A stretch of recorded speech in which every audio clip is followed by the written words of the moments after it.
I remember the chalk, not the sound it made, though that came later, sharp and brittle against the blackboard, but the smell, dry, powdery, almost sweet, like dust from a forgotten biscuit tin. It clung to my fingers for days after that first lesson, long after the school had vanished, long after the walls had stopped standing. Even now, when I run my thumb across the palm of my left hand, I swear I can still feel it, that fine, ghostly residue of something we weren't supposed to have, something we built in secret like a prayer folded into paper. It was winter in the Warsaw Ghetto. Though winter doesn't quite capture it, winter implies snow and snow implies beauty, and there was none of that, not then. The cold wasn't clean. It carried the stink of wet wool, of unwashed bodies pressed too close, of cabbage boiled into grey water and served again the next day. Frost formed not on window panes, but on eyelashes, on the rims of soup bowls, on the breath of children who whispered their times tables like lullabies to keep from crying. We lived in a city within a city, hemmed in by brick and barbed wire. But what I remember most isn't the confinement, it's the silence between footsteps. Everyone walked softly, as if noise itself could be rationed. My name is Jacob Lewin. I was 12 years old when the secret school began. 12, and already old enough to know that books were dangerous. Not because they burned, though they did, but because they remembered. And remembering in those days was an act of defiance. My father had been a teacher before the war. Before the lists, before the yellow stars, before they took his classroom and gave him a broom instead. He never spoke of it, not directly, but sometimes, late at night, when the gaslight flickered low and the neighbors had stopped coughing, he'd trace letters in the air with his finger, just shapes, just shadows, and I'd watch, memorizing the curve of a B, the sharp elbow of a K, as if they were maps to a country we might one day return to. The school started in the back room of Mrs. Abramsik's flat. She was a widow, thin as a pencil, with hands that trembled unless she was knitting or stirring soup. Her husband had been taken in the first roundup. She never said how she knew about the plan. Perhaps she didn't. Perhaps she simply saw the hunger in our eyes and mistook it for something she could feed. The room was no bigger than a cupboard, really. 2 windows nailed shut, their glass fogged with condensation. A single oil lamp hung from a nail in the ceiling, casting long, wavering shadows that made the walls seem to breathe. We sat on crates wrapped in rags. There were 7 of us at first, then 9. Then for one terrible week, only 5. Our teacher was Mr. Rosen. Not his real name. He never told us what that was. He wore the same overcoat every day, patched at the elbows, and carried a satchel so worn the leather had turned the color of weak tea. He spoke softly always, not out of fear, though fear was there, coiled in his throat like a sleeping snake, but out of respect, as if knowledge were a fragile thing, easily shattered by volume. He taught us history through stories, not the kind in textbooks with kings and dates and battles won, but the kind whispered between mothers and daughters over laundry lines. He taught us arithmetic by counting buttons, by dividing crusts of bread into fractions so precise they felt like miracles. And when the air raid sirens wailed, or worse, when the boots echoed down the street, he'd close his eyes, press a finger to his lips, and we'd all hold our breath until the world outside remembered we existed only in whispers. I used to watch the other children during lessons. Not to copy their answers, I never did that, but to see how they held themselves. Lena, with her hair braided so tightly it pulled her eyebrows up, always sat straight-backed, as if posture alone could keep her safe. Marek chewed the end of his pencil until it splintered, then hid the pieces in his pocket like souvenirs. And little Anya, she couldn't have been more than 8, would draw in the margins of her notebook, birds mostly. Wingless birds, grounded but still trying to fly. I never asked her why. Some questions don't need answers. They just need witnessing. The chalk came from a broken set Mr. Rosen found in the ruins of a school on Noah Lipke Street. He'd wrapped the pieces in newspaper, tucked them inside a hollowed-out loaf of bread. When he pulled them out that first day, the room fell so quiet you could hear the dust settle. He broke one piece in half, carefully, reverently, and handed it to me. "Write your name," he said. Just that, no grand speech, no promise of a better tomorrow. Just 3 words, and the weight of 1,000 unspoken ones behind them. My hand shook. Not from cold, though my fingers were numb, but from the sheer impossibility of it. To write my name in chalk on a real blackboard, as if I was still a boy and not just a number on a ration card. The first letter came out crooked. The second wobbled, but by the third, something steadied in me. Not courage, courage is too loud a word, but a quiet kind of certainty. That I was still here, that I could still make marks on the world, however faint. We never called it school out loud. Never in the street, never at home.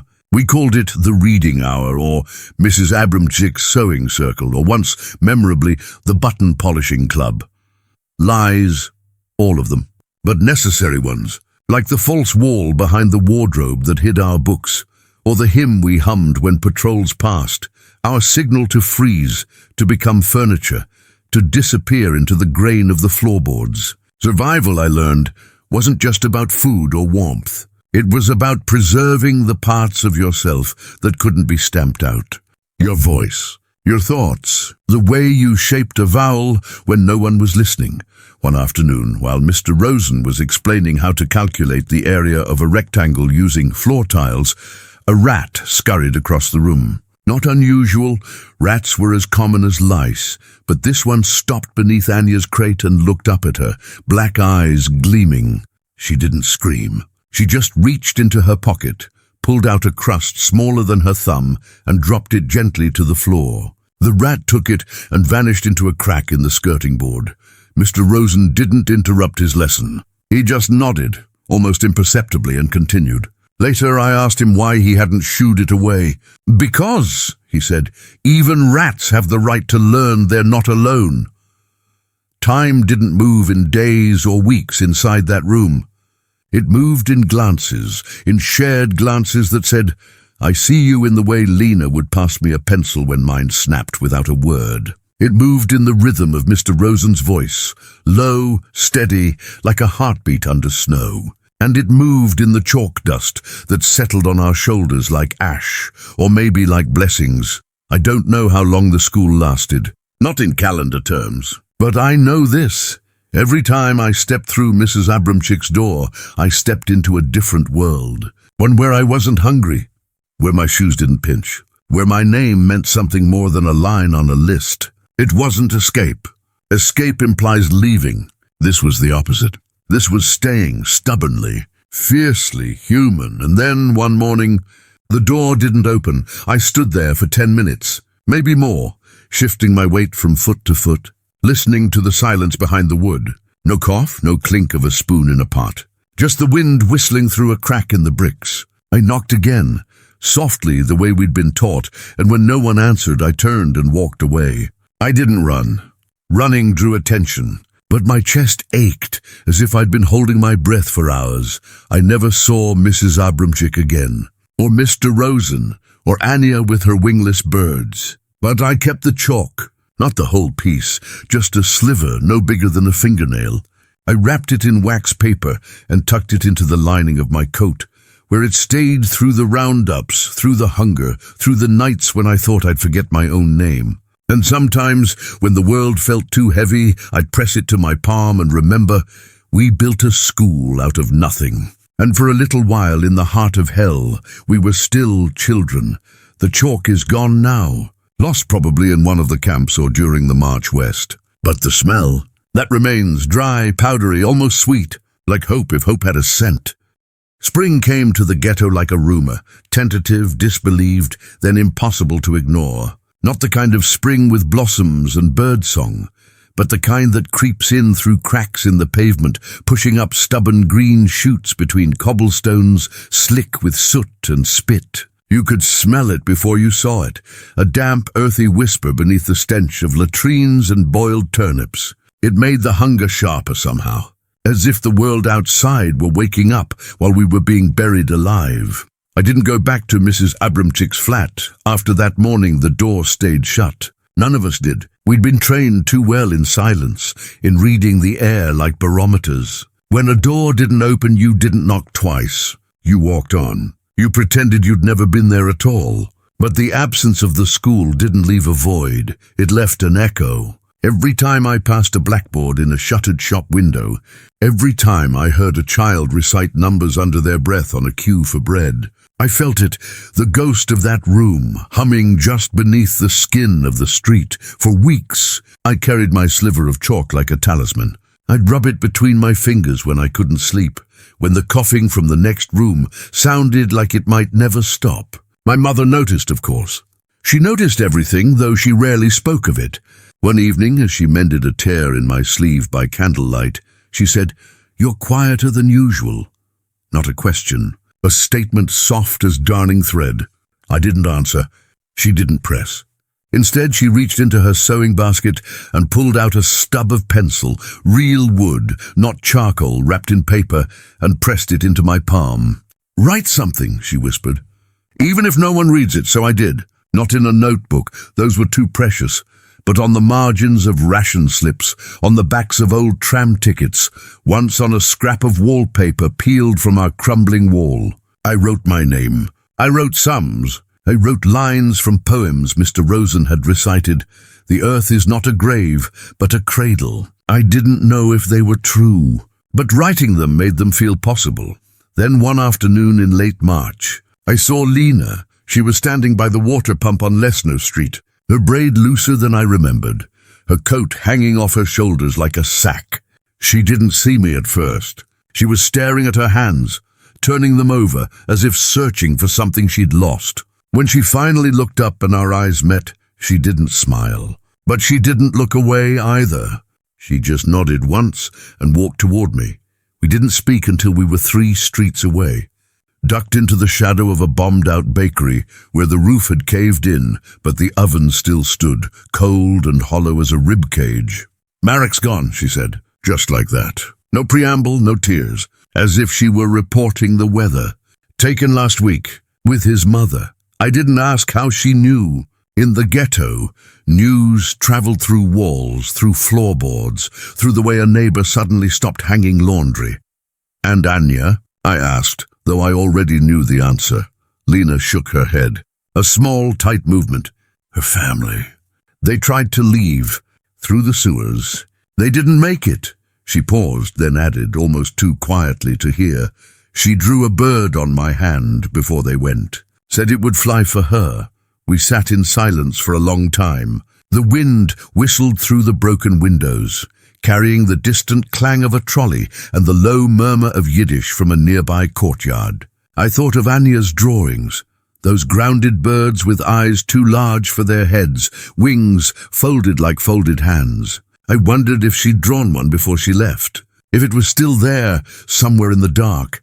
Then Lena reached into her pocket and pulled out a folded piece of paper. Not clean, stained with grease and smudged with dirt, but intact.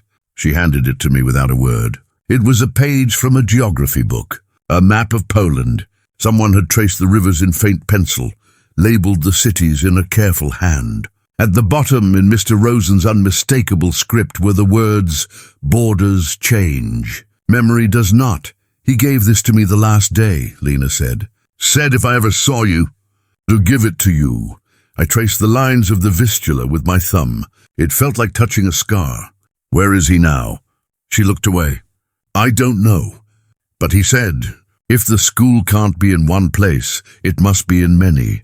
That night I lay awake listening to the rats in the walls and the slow drip of a leak in the ceiling. And for the first time since the door had stayed shut, I didn't feel lost. I felt a question forming in my chest, soft but insistent. What if the school isn't a room? What if it's us? The idea didn't come all at once. It seeped in, like that first green shoot through the pavement. Over the next few days, I watched the ghetto differently, not as a prison, but as a network of hidden spaces. The cellar beneath the tailor's shop, where boys played chess with bottle caps. The attic above the bakery, where a woman taught girls to stitch Hebrew letters into quilt squares. The alley behind the pharmacy, where 2 old men debated philosophy in whispers, their breath fogging the air like incense. Knowledge wasn't gone. It was just hiding. And maybe, just maybe, we could help it breathe. I started small. I found Marek's younger brother, Eli, huddled in a doorway, shivering despite the warming air. He was 9, with eyes too old for his face. I sat beside him and pulled out my pencil stub. "What's 7 times 8? I asked. He blinked. 56, he mumbled, surprised I'd asked. "Good," I said. "Now tell me why." And so right there on the filthy step, with the smell of damp brick and boiled cabbage rising around us, I taught him what Mr. Rosen had taught me, that numbers weren't just answers, they were stories. That 56 wasn't just a fact, but the sum of patience, of repetition, of someone believing you could learn. Word spread, not loudly, never loudly, but like roots under stone. A mother would send her daughter to borrow sugar from me, and I'd hand her a slip of paper with a poem copied in pencil. A boy would accidentally drop his cap near my window, and I'd return it with a math problem tucked in the lining. We never called it school. We never gathered in groups larger than 2. But every exchange was a lesson. Every whispered word, a brick in a building no one could see. Lena joined me after a week. She started teaching history. Not dates or battles, but the stories of people who'd resisted, who'd hidden books, who'd sung songs in languages the guards didn't understand. She used buttons to represent armies, pebbles for cities. Once she drew a map of Warsaw in the dust of an abandoned courtyard, and had 3 children walk it, step by step, as if retracing the path of memory itself. It was dangerous, of course. Every word carried risk. But the greater danger, we realized, was forgetting how to speak at all. One evening, as I walked home, past the ruins of the great synagogue, its dome collapsed, its arches blackened like teeth, I saw something that stopped me cold. On a splintered beam, someone had carved a single letter, a aleph, the first letter of the Hebrew alphabet. The beginning. No name, no date, just that one mark, deep enough to catch the fading light. I stood there until my feet went numb. Then I reached into my pocket, pulled out my last sliver of chalk, and added a second letter beneath it. B, bet, the second letter. The continuation. I didn't know who had carved the first. Maybe Mr. Rosen, maybe a stranger, maybe a ghost. But in that moment, it didn't matter. What mattered was the act itself, the refusal to let silence be the final word. The next day, I taught Eli how to write his name in Hebrew. His fingers were stiff with cold, but he pressed the pencil so hard it tore the paper. "It's ugly," he said, frowning. "No," I told him. "It's yours." And that, I think, was the heart of it. Not perfection, not safety, but ownership. The right to say, this is who I am. This is what I know. This is what I pass on. By April, our invisible school had no walls, no bell, no register. But it had students. It had teachers. It had a rhythm as steady as a heartbeat beneath rubble. We met in stairwells, in breadlines, in the brief pause between curfew and dawn. We taught with crumbs and whispers, with glances and gestures. And in those stolen moments, we weren't just surviving. We were stitching ourselves back together, thread by fragile thread. Then came the notice. It was posted on every lamppost, every wall, every door. All residents must present themselves for resettlement. Bring warm clothing and 1 suitcase. Work awaits in the east. No one believed it. Not really. But belief wasn't the point. Compliance was, and fear was the engine that drove it. The night before the first transports, I sat with Lena on the roof of her building. The ghetto stretched below us like a wounded animal, dark, breathing, broken. Somewhere a violin played a folk tune, thin and trembling. We didn't speak for a long time. Then she said, "Will you keep teaching?" I looked at my hands. They were calloused now, stained with ink and grime. But they still remembered the feel of chalk. "As long as there's someone to listen," I said. She nodded. Then she reached into her coat and handed me a small bundle wrapped in cloth. Inside was a notebook, real paper stitched with twine. On the first page she'd written, "For the next school." I didn't cry, not then. But I held that notebook like a promise. The next morning, the streets filled with people carrying suitcases that looked too light, too empty. Children clutched dolls with button eyes. Old men leaned on canes they'd carved themselves. And everywhere the silence The terrible, heavy silence of people walking toward an unknown they knew was a lie. I stood in a doorway and watched them go, and as the last group turned the corner, I whispered the multiplication table under my breath, just loud enough for myself to hear. 7 times 8 is 56, not because I needed to remember the answer, but because I needed to remember how to speak. The ghetto emptied like a lung exhaling its last breath. Not all at once, never all at once, but in waves, each one quieter than the last, until the silence between footsteps grew so wide it swallowed whole hours. The streets, once choked with bodies, now echoed with the hollow clatter of loose shutters and the occasional bark of a dog gone feral. Windows stared like empty eye sockets. Doorways gaped open, revealing rooms stripped bare except for the ghosts of furniture, faint rectangles on dusty floors where beds and tables had once stood. I stayed. Not by choice, not exactly, but because no one came for me. My name wasn't on the list. Or perhaps it was, and I'd simply been overlooked, a flaw in the machine, a smudge on the ledger. In those days, being forgotten could be a kind of mercy. Lena was gone. Her building stood dark, her window shuttered tight. I passed it every morning, half expecting to see her braid flicker in the glass, but the curtains never stirred. The notebook she'd given me lived inside my shirt, pressed against my ribs like a second heartbeat. I didn't write in it, not yet. I was saving the pages, as if paper itself were rationed, as if each line I committed to ink would cost someone their breath. But the teaching didn't stop. It couldn't. If anything, it grew quieter, more urgent. With fewer people, there were fewer eyes, fewer ears that might betray us. I found Eli hiding in the cellar of a burned-out pharmacy, his face smudged with soot, his voice hoarse from days without speaking. He'd lost his shoes. His feet were wrapped in rags tied with string. I sat beside him on a crate that once held aspirin and taught him how to calculate the volume of a box using matchsticks. He listened with the intensity of someone trying to memorize the shape of sunlight. Others came too. Children whose families had vanished overnight. Teenagers who'd slipped through the cracks of the transports.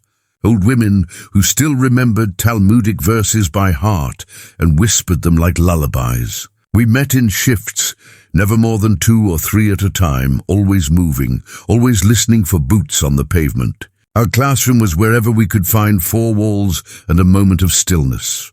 A stairwell, a collapsed bakery, the hollowed-out shell of a tram car tipped on its side like a dead beetle. I taught what I could. Arithmetic, yes. How to divide a loaf into sixths. How to measure time by the angle of the sun through a broken roof. But also poetry. Not the grand, heroic kind, but the small, stubborn verses that fit in your pocket. A line about a sparrow, a rhyme about rain, a fragment of a song your grandmother used to hum. Mr. Rosen had once said, "A mind without beauty is a room without windows." I didn't understand it then. Now I did. Beauty wasn't luxury. It was oxygen. One afternoon I was showing a girl named Rosia how to write the word freedom in 3 languages, Polish, Yiddish, Hebrew, when we heard the sound. Not boots. Not shouting. Worse, the low, mechanical growl of an engine turning the corner. We froze. Rosia's pencil slipped from her fingers and rolled across the floorboards. The sound impossibly loud. I grabbed her hand, cold, trembling, and pulled her behind a stack of mildewed mattresses. We didn't breathe. We didn't blink. The engine idled outside for what felt like hours, though it was probably only minutes. Then it moved on, grumbling into the distance like a disappointed beast. When it was safe, Rosia picked up her pencil. Her hand still shook, but she finished the word, Wolność, Prejahit, Hüreft. She underlined it 3 times. "Why do you teach us this?" she asked quietly. "If we're never going to use it?" I looked at her, really looked. She couldn't have been more than 10, but her eyes held the weariness of someone twice her age. I thought of Anya's birds, of Lena's map, of the aleph carved into charred wood, because, I said, if we forget what freedom sounds like, we'll never recognize it when it comes. She didn't answer, but she copied the words into her own scrap of paper and tucked it into her shoe. That night, I finally opened Lena's notebook. The first page was blank except for her inscription. On the second I wrote, "Today, Rosia learned the word for freedom." She hid it in her shoe. I didn't write dates. Dates felt like surrender to the calendar of the oppressors. Instead, I marked time by what we learned. Eli solved his first equation without help. Miriam recited Psalm 23 from memory. We found a book of Pushkin, missing its cover but intact inside. We read one poem aloud, taking turns with each line, as if sharing bread.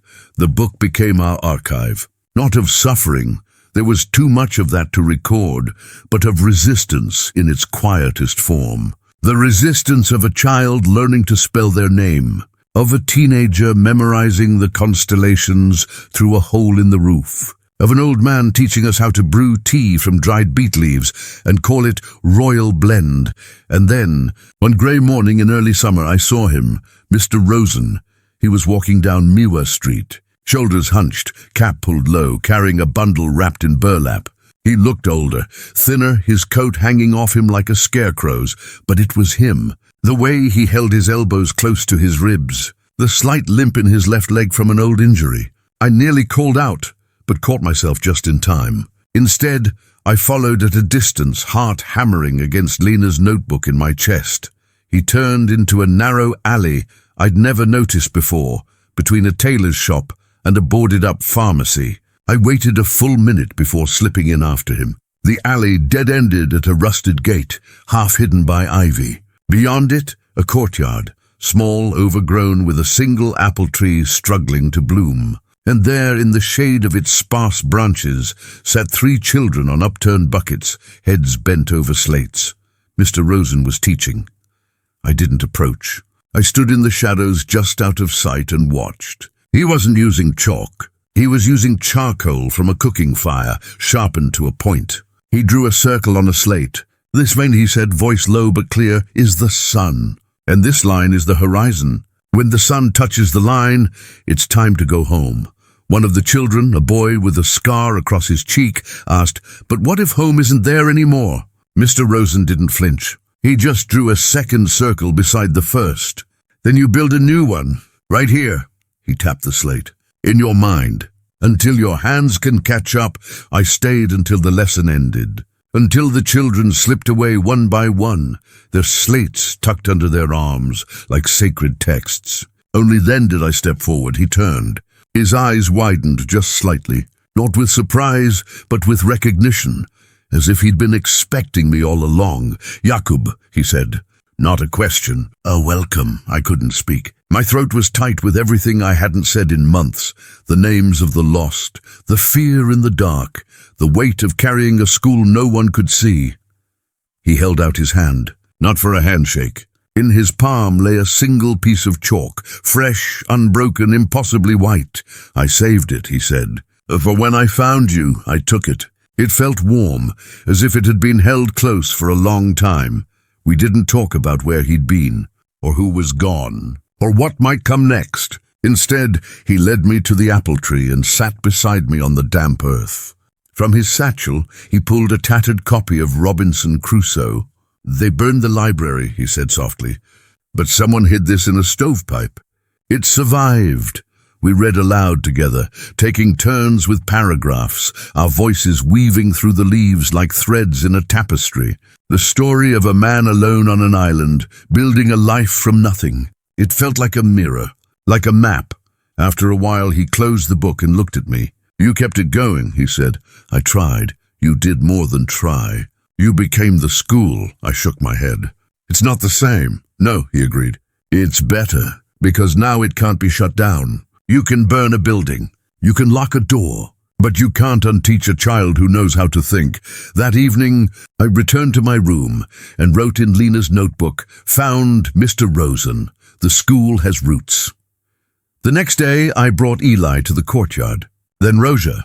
Then 2 boys who'd been sleeping in the ruins of a cinema. Mr. Rosen didn't ask their names at first. He just handed them each a slate and a piece of charcoal and said, "Draw what you remember." One drew a table with 6 chairs. Another, a piano. Rosia drew a bird, winged this time, soaring over rooftops. Eli drew a blackboard with the words 7x856 written in careful script. Mr. Rosen looked at them all, then nodded. "Good," he said.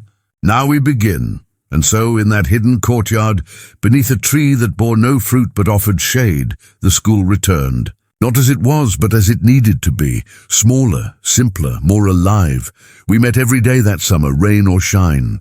We learned geography by tracing rivers in the dirt. We studied botany by naming the weeds that pushed through the cracks in the pavement. We practiced writing by copying proverbs onto scraps of paper we later burned in the stove, just in case. Every lesson was a risk, every word a rebellion, but the greatest lesson Mr. Rosen taught us wasn't in any book. One afternoon, as we sat in a circle sharing stories of our homes before the war, a plane flew low overhead, German by the sound of its engine. We all ducked instinctively, pressing ourselves into the earth. But Mr. Rosen didn't move. He just kept speaking, his voice steady, calm, as if the sky weren't filled with death. When the plane passed, he looked at us and said, "Fear will always be louder than learning, but learning lasts longer." That night, I added a new entry to the notebook. Today, we learned that courage isn't the absence of fear. It's the decision to speak anyway. Summer deepened. The apple tree dropped its unripe fruit, small and sour, but we collected them anyway, pretending they were treasures. We shared them like communion, each bite a defiance of the hunger that gnawed at our bones. And then, in late August, the quiet broke. Not with sirens, not with shouting, but with smoke. It started in the northern quadrant, a thin grey plume rising above the rooftops, then thickening, darkening, spreading like ink in water. We smelled it before we saw it. Burning wood, melting tar, something sweet and terrible beneath it all. Mr. Rosen stood at the edge of the courtyard, his face unreadable. "They're clearing the rest," he said quietly. We didn't need to ask what he meant. The final liquidation had begun. That night, we didn't hold class. Instead, we gathered in the center of the courtyard and buried the books. Not all of them, just the ones we couldn't carry. We wrapped them in oilcloth, placed them in a metal box salvaged from a ruined kitchen, and lowered them into a hole beneath the apple tree. Mr. Rosen said a blessing over them, not in Hebrew, but in Polish, so anyone listening wouldn't understand. It wasn't a prayer for the dead. It was a promise to the future. "Whoever finds these," he said, "will know we were here, and that we refused to be erased." The next morning the smoke was closer. The sound of breaking glass carried on the wind like shattered bells. Mr. Rosen gathered us one last time. "You must go," he said. "Now, while there's still time." "Where?" Eli asked, his voice small. "Anywhere but here. Find others. Teach them what you know, even if it's just one word, even if it's just a name." He handed each of us something, a slate, a pencil, a page torn from a book. To me, he gave the last piece of chalk, the one he'd saved for me weeks before. "Keep writing," he said. "Even in the dark." We didn't say goodbye. Goodbye implies return. Instead, we touched foreheads, clasped hands, memorized each other's faces one last time. I left the courtyard as dawn bled into the sky. Behind me, the smoke rose like a wall. Ahead, the streets were empty, waiting. In my pocket, the chalk felt lighter than air, and in my chest the school beat on, quiet, relentless, alive. I walked east, not because I knew where I was going, but because the smoke was coming from the west, and instinct told me to move against the wind. The ghetto's walls, those cruel, towering sentinels of brick and barbed wire, had been breached in places. Not by us, but by the machines of clearance, trucks with iron grills, flamethrowers mounted on carts, men in grey uniforms, moving with the bored efficiency of clerks stamping forms. They weren't soldiers anymore. They were erasers. The streets I'd known since childhood were unrecognizable, not just ruined, unmade. Shop fronts gutted, pavements split open like broken teeth. A child's shoe lay abandoned in the middle of Nowalipi Street, one lace trailing like a question mark. I stepped over it without looking down. Looking down meant remembering, and remembering in that moment felt like drowning. I kept to the alleys, the back passages, the places too narrow for vehicles. My coat was too thin for the chill that clung to the ruins, but I didn't feel the cold. Fear has a way of burning its own heat. Every shadow held a boot. Every creak of timber sounded like a rifle bolt. I moved like smoke myself, silent, shapeless, dissolving into corners. By midday, I reached the eastern perimeter. The wall here was lower, patched with timber and corrugated iron, and there, half hidden behind a collapsed awning, was a gap, no wider than a man's shoulders, where the bricks had crumbled from damp and neglect. I'd heard rumors of such places, not official exits, but wounds in the prison's skin, used by smugglers, lovers, the desperate. I crouched beside it, listening. Nothing, just the distant thud of something heavy falling, and the low moan of wind through broken glass. I squeezed through. On the other side, Warsaw continued, as if nothing had happened. Trams rattled down Marszałkowska Street. Women carried shopping bags. A baker swept his step. The normalcy was more jarring than the ruin. It felt like stepping into a photograph of a world that had forgotten us. I didn't stop.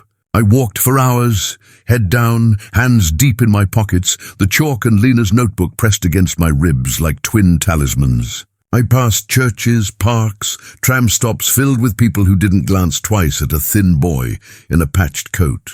Their indifference was a kind of mercy. To be unseen was to be safe, but safety, I was learning, is a temporary country. As dusk fell, I found myself near the Vistula. The river was wide and grey, its surface broken by the occasional ripple of a fish or the wake of a barge. I sat on the embankment, hidden behind a stack of timber, and finally let myself breathe. My legs ached, my throat was raw from swallowing fear, and for the first time since leaving the courtyard, I opened Lena's notebook. The pages were warped from sweat and rain, but the words were still legible. I traced my finger over the last entry. Found Mr. Rosen. The school has roots. Below it, I wrote, left the ghetto. The school is now a seed. I didn't know if anyone would ever read these words. Maybe they'd rot in a ditch. Maybe they'd be found by a farmer's child decades from now, puzzling over the strange script. It didn't matter. Writing them was the act. The act was the resistance. That night, I slept in a disused boathouse, curled on a pile of mildewed sacks. I dreamed of blackboards. Not the ones from Mrs. Abramchick's flat, but endless rows of them, stretching into a white horizon, each one covered in equations, poems, names, some familiar, some unknown. I woke with chalk dust on my tongue. Morning brought rain. A soft, persistent drizzle that turned the streets slick and grey. I wandered without direction, my stomach gnawing at itself, my mind circling the same question. Where do you go when your home has been unmade? Then I saw the sign. It was painted on the side of a brick building near the railway yards. Orphanage, temporary shelter, all children welcome. No emblem, no government seal. Just those words in plain black paint, slightly smudged by the rain. I hesitated. Shelters could be traps. Kindness could be bait, but my feet moved before my mind could argue. Inside, the air smelled of boiled potatoes and wet wool. A woman with silver-streaked hair and tired eyes looked up from a ledger. Name? She asked, not unkindly. I almost gave a false one. But something in her gaze, the absence of suspicion, the quiet steadiness, made me say Jakub Lewin. She didn't write it down, just nodded. Hungry? I was too proud to say yes, so I nodded. She led me to a long table where a dozen children sat eating thin soup from chipped bowls. They didn't stare. They didn't whisper. They just made room. I took a seat between a boy with a bandaged hand and a girl who hummed under her breath as she ate. The soup was watery, barely seasoned, but it was warm. And for the first time in weeks, I wasn't alone. The orphanage wasn't official. That much was clear. There were no uniforms, no roll calls, no guards at the gate. Just this woman, Sister Helena, they called her, and two older girls who helped with cooking and mending. The children came from everywhere. Bombed-out flats, abandoned trains, the edges of forests. Some had papers. Most didn't. All were hungry. All were quiet in the way survivors are quiet, not broken, but watchful. I stayed, not because I trusted them, but because they didn't ask for trust. They asked only that I eat, sleep, and keep the younger ones from crying at night. Days passed. Rain gave way to pale sunlight. I helped chop wood, mend socks, carry water from the pump. And slowly, without planning to, I began to teach again. It started with Eli's equation. One evening, as I sat by the stove mending a tear in my coat, a boy of about 7, Tomasz, watched me with curious eyes. "What are you doing?" he asked. "Thinking," I said. "About what?" "About how many logs will need to last the week if each one burns for 40 minutes and we use 3 per day." He frowned. "How do you know that?" "I calculated." He sat down beside me. "Show me." So I did. Not with slates or chalk, those were too dangerous to use openly, but with sticks and pebbles on the dirt floor. I showed him how to multiply, how to estimate, how to turn uncertainty into numbers you could hold in your hand. Word spread. Not through words, but through glances. A girl brought me a torn page from a calendar and asked what the symbols meant. A teenager recovering from a fever asked if I knew any poems that don't make you cry. I recited one Mr. Rosen had taught us about a river that forgets nothing, not even the stones it flows over. Sister Helena never interfered. But sometimes, when I was teaching in the corner of the common room, I'd catch her watching from the doorway, her expression unreadable. One night she handed me a small tin box. Inside were 6 stubs of pencil and a sheaf of paper, real paper, not scrap. "For your lessons," she said simply. I didn't thank her. I just nodded. Some debts are too deep for words. The orphanage became our new courtyard. Not hidden, not secret, but careful. We never gathered in large groups, never used books with covers that might betray us. But in the spaces between chores, in the hush before lights out, the school lived. We taught each other what we knew: Polish grammar, Jewish prayers, how to tie knots, how to identify edible plants. Knowledge we learned wasn't just in books. It was in hands, in voices, in the way you passed a bowl of soup with your left hand, so your right stayed clean for writing. One afternoon, while sorting donated clothes, I found a child's coat with a hidden inner pocket. Sewn into the lining was a small notebook, filled not with lessons, but with drawings. Birds mostly. Winged this time, soaring over cities, over forests, over oceans. At the bottom of the last page, in a child's hand, "For Anya, my breath caught." I didn't know if it was hers, but it didn't matter. It was for her. And that was enough. I tucked the notebook into my own coat next to Lena's. 2 testaments. 2 wings. Then in early autumn, the raids began. Not on the orphanage, on the city. Air raids mostly. British planes, they said, bombing the rail yards, the factories. We'd hear the sirens, scramble to the cellar, huddle together as the earth shook and dust rained from the ceiling. The children didn't cry. They held hands. They whispered multiplication tables like prayers. During one raid, as the bombs fell like thunder, Tomasz pressed his face into my coat and said, "Will the school still be here when it's over?" I looked around the cellar, at the faces lit by a single candle, at the hands clutching pencils and pebbles, at Sister Helena humming a lullaby in the corner. "Yes," I said, "because we are." And in that moment, I understood what Mr. Rosen had meant. The school wasn't a place. It was a pact. A promise passed from hand to hand, voice to voice, heart to heart. As long as one of us remembered how to ask a question, the school would never close. But the world outside was changing. Rumors came with the refugees. The Russians were advancing from the east. The Germans were retreating, but not without burning everything behind them. Warsaw, they said, would not survive the winter. Sister Helena called us together one evening. Her face was graver than usual. "We can't stay," she said. "The front is moving closer. This building won't last. Where will we go?" Asked a girl named Zofia. "To the countryside, to villages that still have barns, attics, kind hearts. It won't be easy, but it will be safer." She looked at me. "You'll come?" I thought of the chalk in my pocket, of the notebooks against my skin, of every child who'd ever whispered a times table like a spell. "Yes," I said. The next morning, we packed what little we had. No suitcases, just bundles tied with string. As I rolled my coat, I placed the 2 notebooks inside, wrapped in oilcloth. Then I took the last piece of chalk and snapped it in half. I gave one half to Tomasz. "So you don't forget how to write your name," I said. He tucked it into his shoe.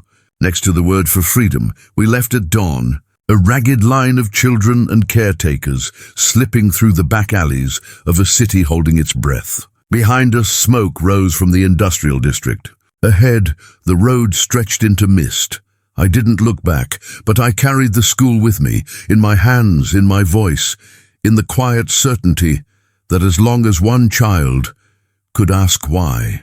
The world wasn't finished with us yet. The countryside didn't welcome us. It tolerated us. Villages tucked into folds of hills, their windows shuttered tight, their dogs barking at shadows. We moved like ghosts from farm to farm, never staying long, never asking for more than a corner of a barn or a patch of floor by the stove. Some families took us in without question. Others demanded papers we didn't have, names we couldn't give, proof of a past that had been erased. Sister Helena traded mending for milk, stories for bread, silence for shelter. We learned to read the tilt of a farmer's hat, the set of a woman's shoulders, the way a dog's bark changed when danger neared. Trust wasn't given. It was earned in teaspoons. Winter returned. Not the grey, suffocating cold of the ghetto, but a clean, biting frost that silvered the fields and turned puddles to glass. We slept under hay, wrapped in coats layered like tree rings, breathing in clouds that hung in the air like unspoken prayers. Hunger was a constant companion, but it no longer screamed. It whispered. And in that whisper we found a strange kind of clarity. The school didn't stop. It adapted. Lessons happened while mending nets, while gathering firewood, while stirring thin soup over a single flame.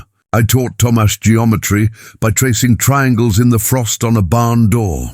Zofia taught me folk songs her grandmother had sung, melodies that curled like smoke through the rafters. Even Sister Helena joined in sometimes, reciting Latin phrases from a missal she'd carried since the orphanage burned. Her voice low and steady as a heartbeat. We never called it school, but everyone knew what it was. A lifeline, a language only we spoke. One afternoon, near a village called Brzezinny, I met an old man named Jan. He lived alone in a cottage with a sagging roof and a garden gone wild. His wife had died years before the war. His sons were gone. Taken, he said, without bitterness, just fact. When Sister Helena asked if we could stay a few nights, he didn't answer right away. He just looked at us, really looked, and then nodded toward the barn. That night, as I lay on a pallet of straw, I heard footsteps. Jan stood in the doorway holding a lantern. "You're the one who teaches," he said. Not a question. I sat up. "Sometimes?" He stepped inside, set the lantern on a crate. From his coat, he pulled a book, leather-bound, spine cracked, pages yellowed at the edges. "Pan Tadeusz," he said, "Mickiewicz, Poland's soul in verse. I hid it under the floorboards when they came," he said. "They took everything else, but not this." He opened it to a random page and read aloud, a passage about exile, about memory, about the ache for a homeland that exists only in the mind. His voice trembled, but he didn't stop. When he finished, he handed me the book. "Teach them this," he said. "So they know what we were before they tried to make us nothing." I did. The next day, under a sky so pale it hurt to look at, I read Pan Tadeusz to the children in the barn. Not all of it, just fragments, the parts about forests, about feasts, about love that outlasts war. Tomasz fell asleep mid-verse, his head on my knee. Zofia mouthed the words along with me, her eyes closed. And for a moment the barn wasn't a refuge. It was a cathedral. That book became our new blackboard. We copied lines onto scraps of paper. We acted out scenes with sticks for swords. We memorized stanzas like charms against forgetting.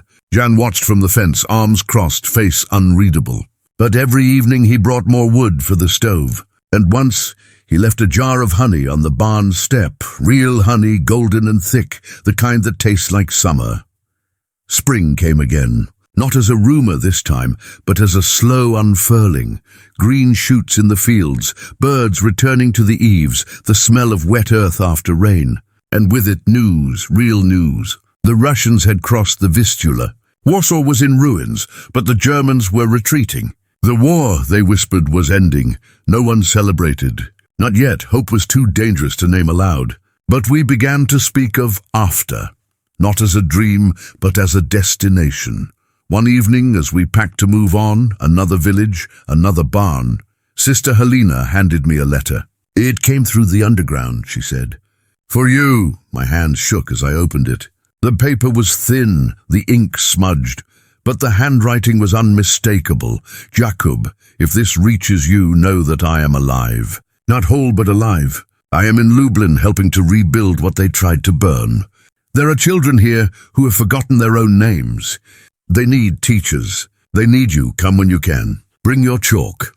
Mr. Rosen. I read it 3 times before I could speak. Then I folded it carefully and tucked it into Lena's notebook, between the pages where I'd written about wingless birds and hidden maps. We're going east, I told Sister Helena. She didn't ask why. She just nodded. Then we go east. The journey took weeks. We walked. We hitched rides on carts. We slept in church porches and abandoned train cars. The children grew stronger. Their cheeks filled out. Their laughter, once rare as rain, began to return. Soft at first, then louder until it rang through the fields like bells. When we reached Lublin, the city was a skeleton wearing patches of skin. Buildings stood half-collapsed, their insides spilling onto the streets. But people were rebuilding, not with grand plans, but with brooms and buckets, with salvaged bricks and stubborn hands. And there, in a courtyard behind a former synagogue, its walls scarred but standing, was Mr. Rosen. He was thinner than I remembered, his hair more grey than black. But his eyes were the same, calm, clear, full of quiet fire. He didn't embrace me. He just looked at me and said, "You brought them." I nodded. Behind me, the children stood in a loose cluster, Tomasz clutching his half-chalk, Zofia holding the copy of Pan Tadeusz, others with notebooks, slates, scraps of paper covered in writing. We kept it alive, I said. He smiled. Just a little. I never doubted you would. That afternoon, in the courtyard where wildflowers pushed through the cracks in the stone, the school reopened. Not in secret this time, not in whispers, but openly, defiantly, joyfully. Children came from all over the city. Orphans, survivors, those who'd hidden in forests or cellars, or the kindness of strangers. We had no blackboards, so we used walls. No desks, so we sat on the ground. No bells, so we began when the sun touched the eastern wall. I taught the first lesson. Not arithmetic, not poetry, just names. Say your name, I told them. And if you've forgotten it, we'll find it together. One by one they spoke. Hesitant at first, then stronger. Each name a resurrection. Later, as the sun dipped low and painted the courtyard in gold, I sat beside Mr. Rosen on a broken bench. Between us lay Lena's notebook, now nearly full. On the last page I wrote, "The school is no longer secret. It is necessary." He read it over my shoulder. Then he reached into his pocket and handed me something. A new piece of chalk, long, white, unbroken. "Begin again," he said, and so I did. Years have passed since then. Wars have come and gone. Cities have risen and fallen. I've grown old in ways my younger self would never have believed possible. My hands are spotted now, my back bent, my voice softer than it once was. But I still teach, not in courtyards anymore, but in classrooms with real desks and windows that open to the sky.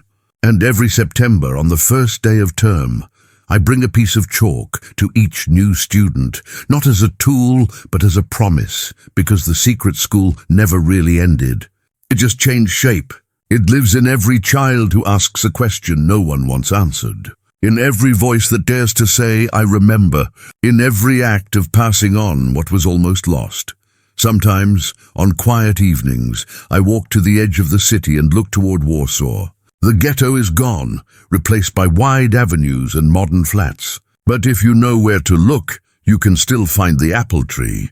Not the same one, perhaps, but one that grew from its roots. And beneath it, if you press your ear to the earth, you can almost hear it, the soft scratch of chalk on slate, the murmur of voices learning to be human again. I carry that sound with me, always, not as a memory of loss, but as a blueprint for what comes next.